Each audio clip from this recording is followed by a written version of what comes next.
तर श्रमको मुद्दा यदि पेचिलो हुँदै गर्दाखेरि पनि सजिलै गरिएको आग्रहलाई राज्यका संरचनाहरूले नसुन्ने जुन प्रवृत्ति छ, त्यसले गर्दाखेरि हामी सडकबाटै धर्नै दिएर गेटमै उभिएर सामूहिक रूपमा दबाब दिएर चाहिँ हाम्रो आवाजलाई सरकारवालाहरूको कानसम्म पुर्याउन बाध्य भएका छौँ।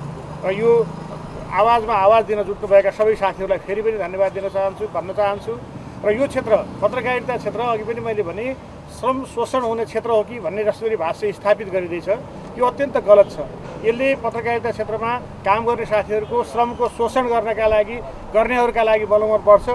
नयाँ पुस्ता यो क्षेत्रमा आउनका लागि आकर्षित हुँदैन र सँगसँगै पत्रकारिता क्षेत्रको गुणस्तरीयताको कुरा गरिराखेका छौँ, यसको व्यावसायिक विकासको कुरा गरिराखेका छौँ। यसमा पनि यो श्रम शोषण हुने क्षेत्र हो भन्ने भाष्य स्थापित हुँदै गर्दा त्यसमा पनि समस्या पर्ने हुँदाखेरि हामीले श्रमको मुद्दालाई पेचिलो बनाएर लैजाने र श्रमको सम्मान हुने क्षेत्रका रूपमा पत्रकारिता क्षेत्रलाई स्थापित गर्ने सन्दर्भमा आन्दोलनलाई अगाडि बढाउँदैछौँ। कार्यालयले जुन एउटा जिम्मेवारी पाएको छ प्रेस रजिस्ट्रारको भूमिका निर्वाह गर्ने, त्यो भूमिका निर्वाह गर्दाखेरि हामीले सोचे जस्तो श्रमजीवी पत्रकार ऐनको सम्बन्धी कानुन जुन छ त्यो कानुनले परिकल्पना गरेको जस्तो भूमिका यो कार्यालयबाट निर्वाह हुन सकिराखेको छैन।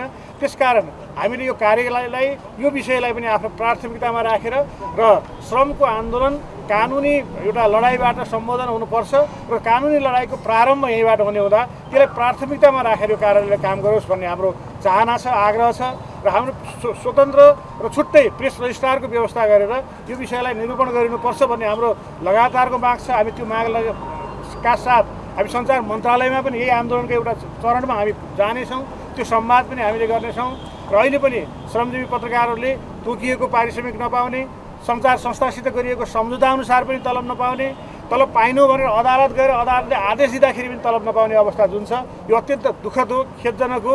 र पत्रकारहरू तलब पाउनका लागि अदालत जानुपर्ने अवस्था आउन नदिनका लागि हामीले सरकारवालाहरू र सम्बन्धित सञ्चार संस्थाहरूको पनि हामीले दबावका माध्यमबाट ध्यान आकर्षण गराउनेछौँ।